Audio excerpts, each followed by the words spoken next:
Welcome to Friday, everyone. I'm meteorologist Andrew Humphrey. Heat advisory still in effect for Detroit and much of southeast Michigan. How long does this last? We'll talk about that. And we have showers and storms around. Do those extend into Saturday and Sunday? Got your full weekend forecast in minutes. All right, Andrew. Also ahead, breaking news on this barricaded gunman situation that's now been going on for about 18 hours. We're live at the scene with how it all started and what's happening right now. Also, is the president taking on the Supreme Court? How his citizenship question on the census is keeping everyone guessing. These stories and more. First at 4. Local 4 News begins right now with a breaking news alert. First at 4, we want to get to that breaking news out of St. Clair Shores as a barricaded gunman situation enters its 18th hour. Police say a man shot 2 people before locking himself inside a home near 13 Mile Road and St. Margaret Street. Larry Spruill is at the scene for us today. And Larry, are police able to handle this situation currently? Good afternoon, Jason. Well, as of right now, it's still a very active scene, but I do know that police have tried several times to communicate with him using that robot right there. SWAT and police are still out here as well. They've tried several attempts to get inside the home. About an hour and a half ago, we believe they threw a possible smoke bomb inside the home.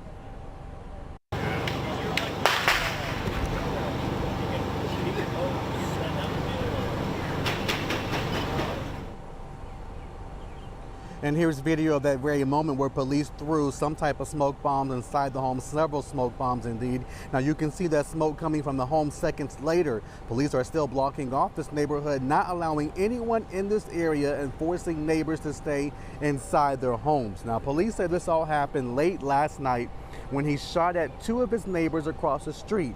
Family members tell us 2 were shot, a 13-year-old and a teenage girl and a woman in her 60s. They say they were outside playing with sparklers when the suspect came outside with a gun and started shooting.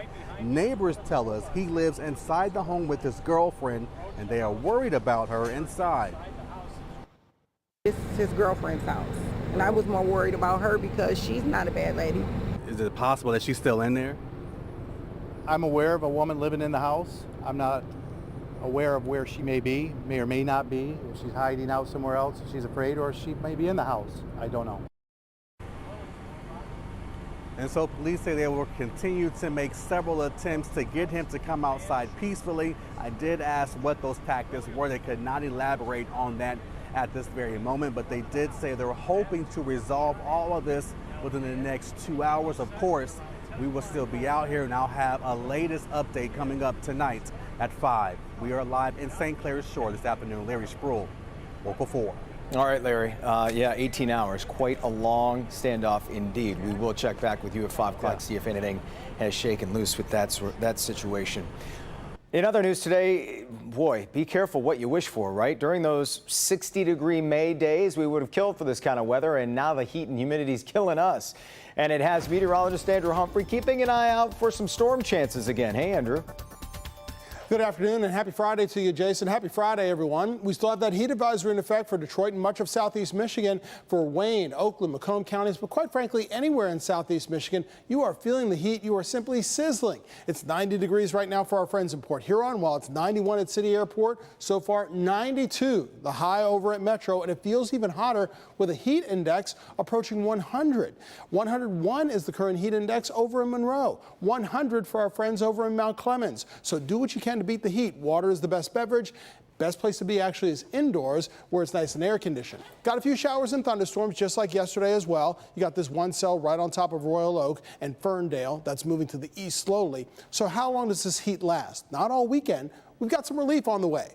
More on that and your full weekend forecast in minutes.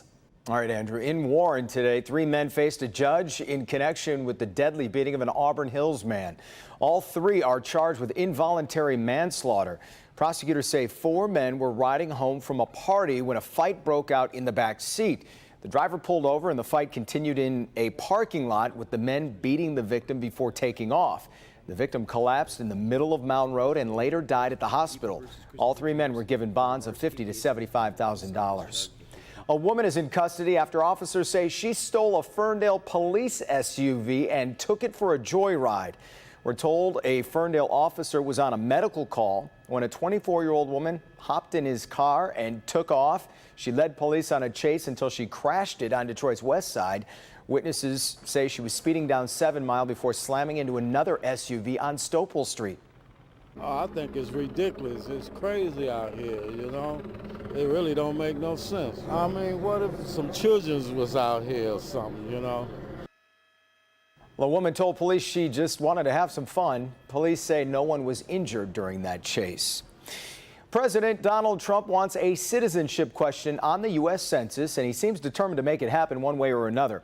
The U.S. Supreme Court has said no to that, but the president just unveiled a new option. Kimberly's in the newsroom with this latest twist. Hey, Kim.